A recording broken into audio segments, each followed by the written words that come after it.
وَكَلْبُهُمْ بَاسِطٌ ذِرَاعَيْهِ بِالْوَسِيدِ، ان کا کتا غار کے دھانے پر بازوؤں کو پھیلا کے بیٹھا ہے۔ یا اللہ، قرآن تو ہدایت کی کتاب ہے،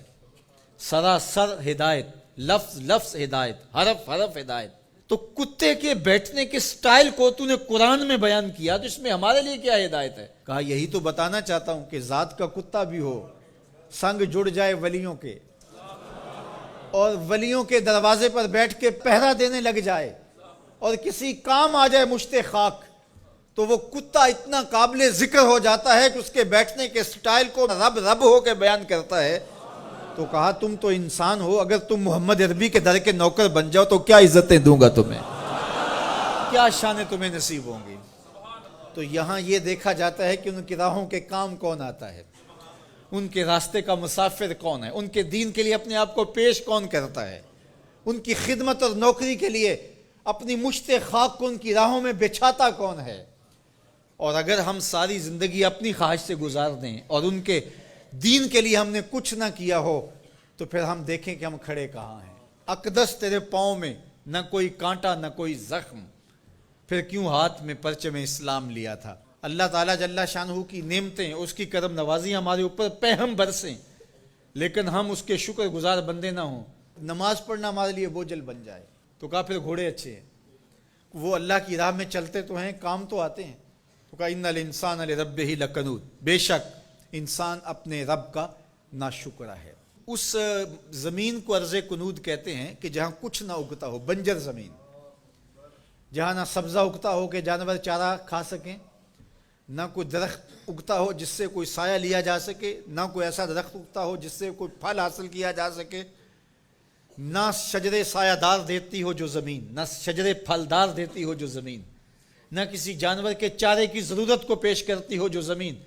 اس کو کہتے ہیں ارض کنود۔ وہ بنجر شخص جو انسانیت کے لیے نفع بخش نہیں ہے، لوگوں کے لیے خیر کا سبب نہیں ہے، انسانیت کے لیے نافع نہیں ہے اس کا وجود، تو وہ کنود ہے،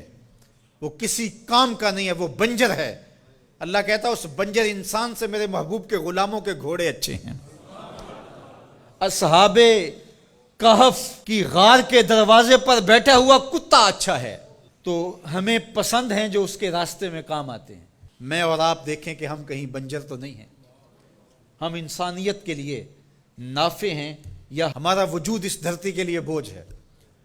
ہم لوگوں کے لیے ضرر کا سبب ہے۔ جہاں سے گزرے لوگ تکلیف محسوس کرتے ہیں، کبھی کسی کی غیبت کی، کبھی کسی کی عزت اچھالی، کبھی کسی کی ماں بہن اور بیٹی